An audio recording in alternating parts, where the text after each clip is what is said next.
주초에는 뭐 전부 다가 패닉 상태에 누져 있었을 겁니다. 그래서 월요일 날도 아마 반대 매매가 많이 나간 거 아실 거고요. 또 화요일까지도 그 반대 매매가 연속적으로 되면서 이게 우리 또 단기적인 물량 구매권 주면서 주가 반등을 줬는데, 아쉬운 것은 이때 반대 매매를 당하신 분들이 얼마나 가슴 아팠겠느냐라는 겁니다. 항상 말씀이지만 내가 성공적인 투자를 하면 일반 투자자들의 입장에서는 항상 시장 분석을 먼저 해야 된다는 것을 염두에 두시고 매매를 구사하신 것이 좋지 않나는 생각을 해봅니다. 자, 그러면 이러한 가운데서 지금 현재 미국과 일본의 관계가, 또 미국과 우리의 관계가 지소미아에 묶여 있는데, 바로 이런 부분과 연결돼서 최근에 미국이 또 적극적으로 중재에 나선다, 그렇지 않다, 여러 가지 얘기들이 많이 있습니다. 또 일본에서는 이것은 중재 사항이 아니다라는 얘기도 하고 있지만, 지금 일본이 분명히 달라지고 있는 것은 우리가 캐치할 수가 있습니다. 자, 그래서 일단 먼저 일본이 달라지고 있고, 더 나아가서 아베가 달라지고 있는데 어떤 것이 어떻게 달라지고 있는지 좀 더 콕 찍어서 말씀을 드리도록 하겠고요. 그 다음에 이렇게 일본이 변하는 이유, 그 다음에 우리의 대응 전략, 이런 부분들을 같이 한번 살펴보도록 하겠습니다. 자, 일단 우리가 그냥 일반 투자자들도 아시다시피 가장 우리가 피부에 와닿는 것은 이번에 반도체 소재 부품과 관련돼서 세계 품목에 대해서 이미 여러분들 아시다시피 제재가 들어갔습니다. 그런데 그런 부분과 관련돼서 이번에 포토레지스트에 대해서 한 건을 갖다가 이번에 허가를 했습니다. 자, 일단 이거부터 체크해 들어가겠습니다. 이게 상당히 놀라운 것은 왜 그러냐면, 원래는 시간이 90일 정도 걸리는 거였었죠. 그런데 이번에 포토레지스트 한 건 허가가 불과 30일도 안 돼서 이게 허가가 떨어졌습니다. 그럼 먼저 일본의 의도는 뭘까요? 그렇습니다. 일단 국내의 여론이 굉장히 안 좋아지고 있는데, 그 여론의 중심은 뭐였냐면 이건 명백한 경제 보복이다라는 겁니다.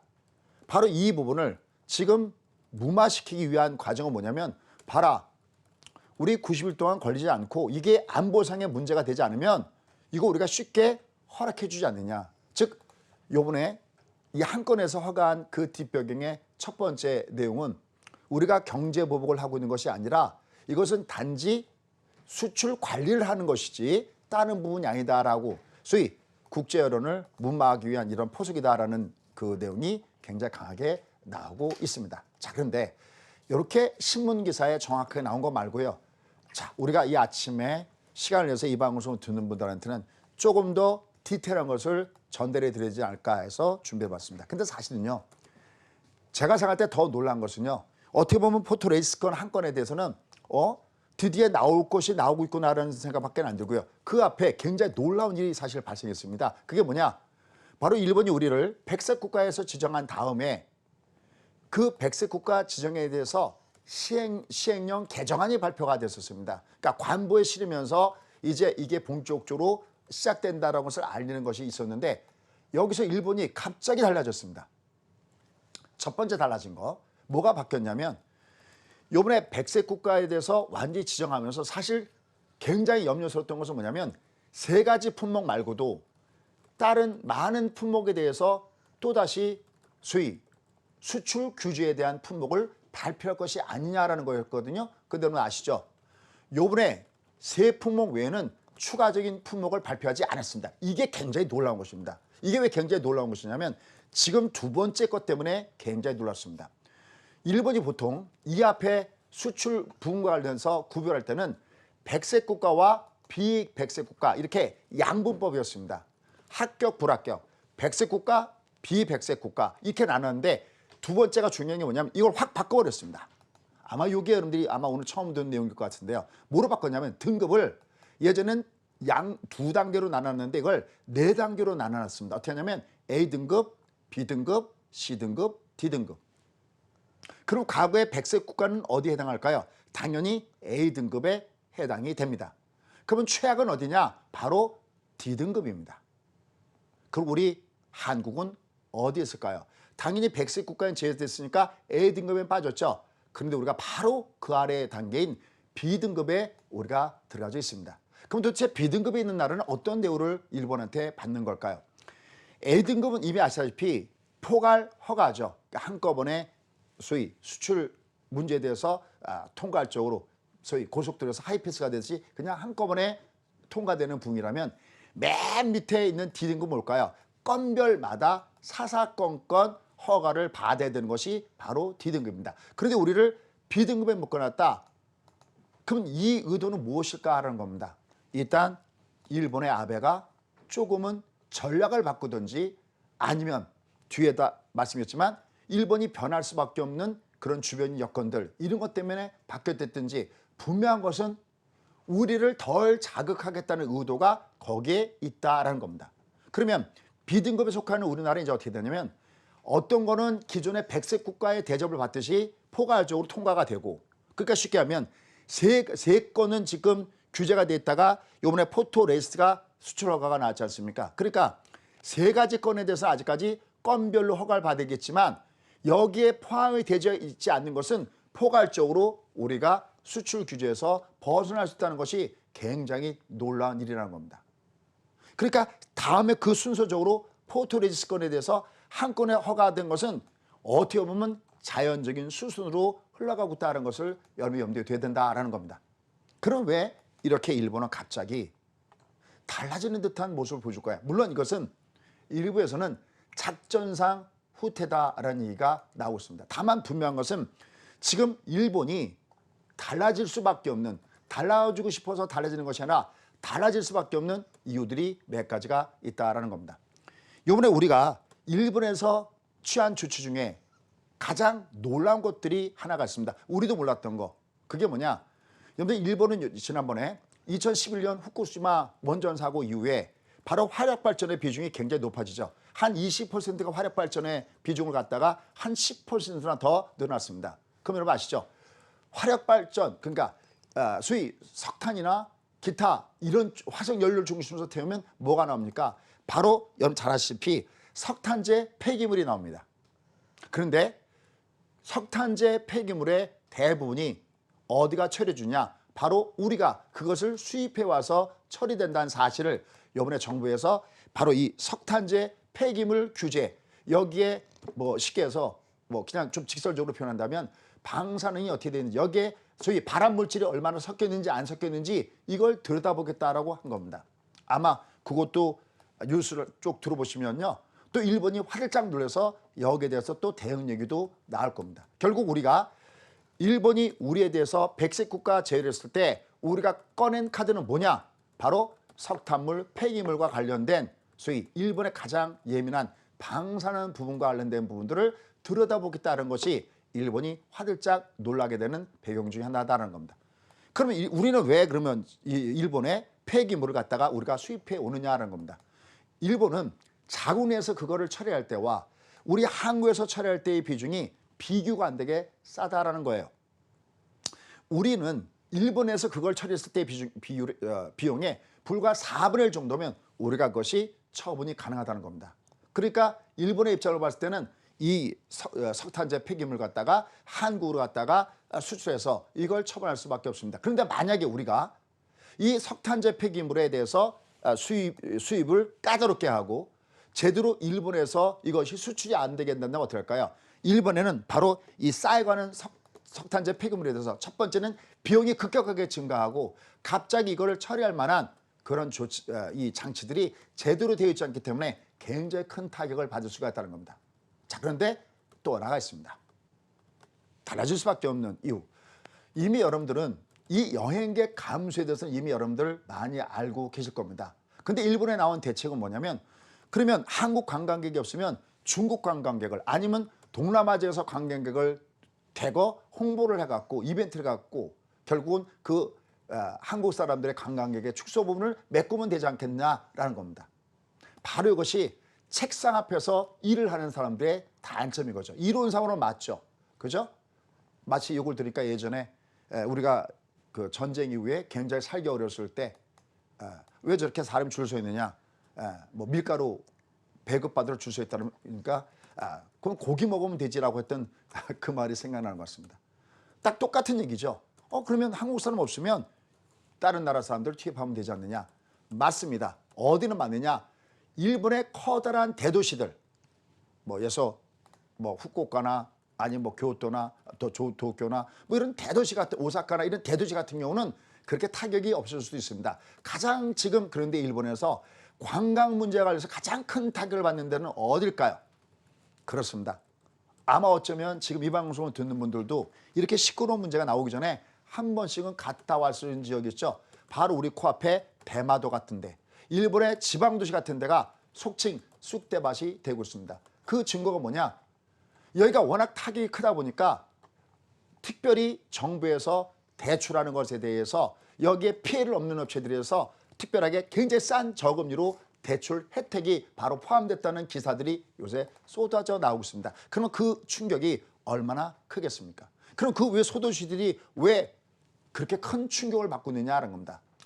중국 사람을 대차더라도요, 중국 사람들조차도 만약에 일본의 소도시를 가려면 중국에서 그렇게 직접적으로 일본과 노선이 돼 있는 것은 대도시의 노선이 돼 있는데 중소도시의 노선은 돼 있지 않다고 합니다.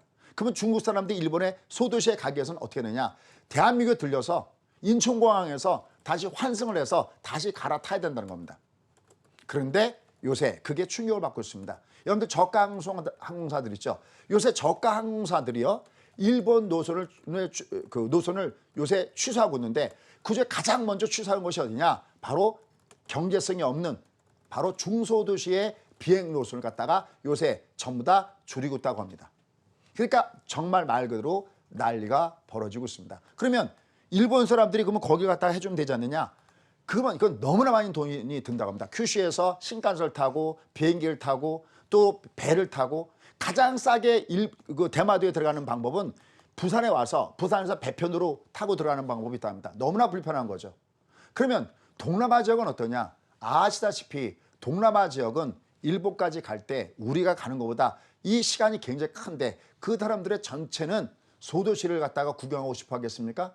그죠? 당연히 대도시를 구경하고 싶어 할 겁니다. 그래서 지금 현재 소위 관광객 감소와 관련돼서 가장 크게 타격을 받고 있는 것이 어디냐? 바로 중소도시들이 타격을 받고 있다. 이건 어찌 보면 일본의 항공사들도 제대로 처리하지 못했던 것을 우리나라 저가 항공사들이 그거를 해주고 우리나라 국민들이 일본의 소도시를 가면서 일본의 지방 경제를 활성화시키는데 크게 기여를 했는데 아베 정부가 미처 요번에 백색 국가를 제외하면서 그것까지는 개선을 못했다는 얘기가 최근에 언론에서 쏟아져 나오고 있습니다. 더군다나 아베가 꿈꾸는 것이 뭡니까? 2020년 내년에 소위 도쿄올림픽에서 무려 4천만의 관광객 인구와 그다음에 80조 원의 소비를 한다. 지금 물 건너가는 얘기가 되고 있기 때문에 저렇게 아베 정부가 달라질 수밖에 없는 부분이 있다는 겁니다. 물론 이게 달라졌다고 해서 이게 추세적으로 달라지는지 아니면 속칭 작전상 후퇴인지 그건 여러분들이 한번 판단해 보시기 바라겠습니다. 다만 분명한 것은 아베가 바뀌고 있다라는 부분입니다. 또 아베가 바뀔 수 없는 이유가 나오고 있습니다. 소위 생각지 못했던 부작 중에서 대표적인 것이 뭐냐? 이제 일본에서 기업체들이 바로 이번에 백색 국가 진영과 관련해서 손해를 보는 기업체들이 들고 일어나고 있다는 겁니다. 근데 어느 정도로 들고 일어나느냐? 아예 공장을 옮기는 조짐들을 보여주고 있다는 겁니다. 이렇게 가만 놔뒀다가는 어떻게 보면 주요 고객인 삼성전자와 SK하이닉스, 바로 대한민국의 반도체 전 세계의 글로벌 반도체인 삼성전자와 SK하이닉스를 잃어버릴 수 있다는 이 위기감들이 나오고 있다는 거죠. 그러니까 일본에서 수출을 못하게 하니까 차라리 공장을 중국에 있는 공장을 갖다가 확대시킨다든지 아니면 아예 한국에다가 공장을 짓는다든지, 그래서 대안으로서 이 소재 부품 업체들이 중국과 한국과 중국으로의 공장 이전도 준비되고 있다는 겁니다. 물론 이것은 어쩌면 법적인 문제가 나올 수가 있겠습니다. 왜냐하면 말 그대로 또 아베가 거기다가 코를 걸어서 이런 것들이 시설이 바깥으로 빠져나갈 때, 주요 소재가 바깥으로 빠져나갈 때 이게 또 어떤 안보상의 이유로 이거를 갖다가 나갈 수도 있죠. 다만 중요한 것은 그게 되는가 안 되는가 중요한 게 아니라 일본의 기업체들이 그런 생각을 갖고 있다는 것이 아베가 미처 생각하지 못했던 커다란 변화라는 겁니다. 이런 여러 가지 부분들이 한꺼번에 나오고 있습니다. 그래서 실질적으로 일본의 언론에 보면 마이니치 신문에서 얼마 전에 기사가 나왔습니다. 미처 이번에 수출 규제가 지네들이 생각했던 것보다 예상외로 너무나 커지고 있기 때문에 가장 큰 문제가 되고 있다는 겁니다. 그 다음에 가장 큰 문제가 또 하나가 있습니다. 요새 매스컴에서 많이 나오고 있는데요. 염지 요새 우리가 No Japan, 근데 요새 글자가 바뀌었습니다. Love, Love. 무슨인지 아시죠? 그 러브 했을 때 그 러브의 동그라미 하나는 바로 우리 태극 모양이 그려져 있고요. 또 하나의 러브는 바로 일본의 국기에 빨간색이 그려져 있습니다. 무슨 의미입니까? 지금 싸우는 것은 정부와 정부, 정치권과 정치권이 싸우는 것이지 우리 한국의 국민과 일본의 국민은 국민끼리는 싸우지 말자고 하는 조용한 외침이 드디어 커지기 시작하면서 러브 운동이 나오고 있다는 사실입니다. 그것도 도쿄 한복판에서 도쿄 일본 시민들이 나와서 자발적으로 한국에 대한 규제를 풀어야 된다. 그리고 아베를 반대하는 목소리가 이제 조금씩 높아지고 있습니다. 결국은 여론들이 조금씩 돌고 있다라는 부분들이 또 한번 아베를 충격으로 몰고 있다라는 얘기가 나오고 있습니다. 물론 그것에 꿈쩍할 아베는 아니겠죠. 하지만 지난번에 이 앞에 방송을 통해서 우리가 배운 역사책과 일본 사람들이 배운 역사책이 다르니까 우리가 무엇을 하든 이걸 일본 국민 중에서 그래도 깨어있는 일본 국민이 봤을 때 저건 아베가 정말 잘못하는 거야. 그런 쪽에 일본 여론을 움직이는 것이 필요하다 그랬는데 조심스럽게 지금 일본에서 부는 여러 가지 이런 그 부분들은 역시 조금씩은 소수의 목소리들이 소리를 내고 있다는 것이 아베를 달라지게 하고 있다는 겁니다. 자, 그렇다면 결론을 맺어보도록 하겠습니다. 지금 아베가 달라지고 있는데 가장 일본과 우리가 지금 현재 악감정이 쌓여있는 피크는 어딜까요? 바로 8월 15일입니다. 8월 15일 광복절 때 과연 광복절 이 축사에서 과연 뭐라고 얘기가 나오는가? 이 부분이 굉장히 중요한 부분이 되겠죠. 또 바로 뒤에 아시다시피 국칠이 있죠. 여기까지는 우리가 일본에 대해서 또 일본이 우리에 대해서 굉장히 악감정이 최고조에 달하는 시기가 될 거로 보고 있습니다. 그러나 8월 15일이 지나면서 8월 하순으로 넘어가면서 또 9월 달로 넘어가면서 조금씩 어쩌면 우리가 기대할 수 있을 만한 조치가 나오지 않는 얘기가 조금씩 나오고 있습니다. 우리가 이렇게 무더웠을 때 우리 아는 지인이 그런 얘기를 했었습니다. 이 무더위는 8월 15일 광복절이 지나고 나면 그때부터는 낮에는 여전히 뜨거워도 밤에는 차가운 이 찬바람 때문에 이불을 덮지 않을 수밖에 없다라는 얘기를 하고 있습니다. 어쩌면 지금 우리와 일본의 최악의 상황이 8월 15일을 고비로 해서 달라지는가 여부를 봐야 됩니다. 특히 8월 21일 날 뭐가 있냐면 중국의 베이징에서 한, 중, 러 바로 외교장관 회담이 있습니다. 그 다음에 또 하나 중요한 것이 있습니다. 바로 10월 초, 10월 2일 날 바로 일본 천황 즉위식이 있습니다. 이거를 앞두고 일본이 어쩌면 8월 하순서부터는 조금 더 우리와 적극적인 대화를 모색하지 않겠느냐는 얘기가 나오고 있습니다. 절호의 기회입니다. 이게 극과 극으로 치닫는 것보다는 우리도 손해고 일본도 손해인 이 상황에 지금 보면 우리도 말로는 뭐 어떤 적극적인 대응을 한다라고 하지만 우리가 구체적으로 일본에 대해서 지금 크게 피해를 주고 있는 건 없고 또 일본도 한 발 물러서서 이번에 100세 국가 제외 여기서 리스트가 나오느냐 안 나오는데 리스트도 안 나왔고 또 그다음에 A, B, C, D 중에서 최대한 자극을 줄이기 위해서 우리를 B에다가 넣고 이번에 포토 레스건도 한 건 수출을 허가했다라는 분위기들은 어쩌면 이걸 기회로 해서 좀 더 대화의 모드로 나타나지 않겠느냐. 그 가장 피크는 바로 8월 15일입니다. 과연 이때 어떤 얘기들이 양국 정치권으로부터 나오는지 우리는 눈여겨볼 뿐이고요. 다만 그거랑은 별개로 러브 운동이 우리 국민과 일본 국민들 사이에 나타나고 있다는 점은 우리가 또 한번 주목해 봐야 될 부분이 아닌가라는 얘기입니다. 우리가 미워하고 싫어하는 것은 일본의 정치인들이지 어쩌면 이런 걸 가만히 보면서 일본 국민들은 아닐 수도 있다는 생각을 해봅니다. 그래서 우리 한국의 관광에 있는 일본 대학생이 공부하러 온 일본 대학생이나 일본 시민의 인터뷰를 한번 보셨을 겁니다. 아주 밝은 모습으로 일본에서는 계속 한국에 오면은 너희들 위험해, 한국 여행 자제라고 함에도 불구하고 그 사람들의 인터뷰를 보면은 한국에 오니까 한국 사람들이 굉장히 따뜻하고 너무나 친절하게 대해줘서 고맙다는 얘기를 들을 때 과연 여러분들은 무슨 생각을 하십니까? 아마 지금 이 방송을 듣는 분들 중에서도 그래도 그 사람들은 나쁜 사람들이야 이렇게 생각하는 사람들도 있을 거고요. 그래, 그래도 이러한 어려운 상황에 우리 대한민국을 찾아주고 우리를 관광해주고 우리에서 긍정적인 목소리를 내는 일본 사람이 있기 때문에 정치인이 미운 것이지 아베가 미운 것이지 그 사람들한테는 친절하게 됐다. 아마 이렇게 생각하시는 분들 계실 겁니다. 얼마 전에 일본 관광이 오면 가장 많이 오는 곳이 바로 명동 주변이죠. 노 저편이라고 걸었다가 아마 철수한 사건들을 아마 여러분들 보실 겁니다. 이게 우리가 자발적으로 운동을 하는 것이지 이게 정부에서 지시가 나와서 이런 거 하는 건 아니죠. 그건 만약에 그랬다면 이거는 말 그대로 국제법상으로도 문제가 되죠. 어디까지 하는 이것은 우리가 자발적으로 운동을 한 것이다. 그래서 아마 그걸 철수한 것을 아마 보실 겁니다. 그 다음에 뒤를 이어서 나오는 것이 러브입니다. 예전에 제가 김구 선생님의 말씀을 인용하면서 말을 끝낸 적이 있습니다. 친일에 대해서 어떻게 생각하십니까?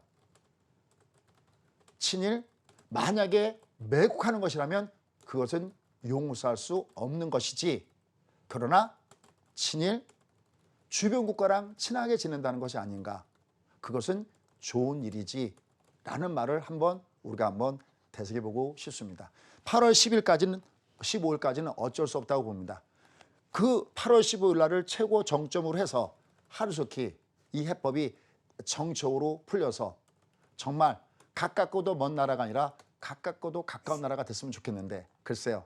이게 그냥 단지 바람일지 아닐지는 봐야 되겠습니다. 하지만 분명한 것은 아베가 달라지고 있고 달라질 수밖에 없는 이유.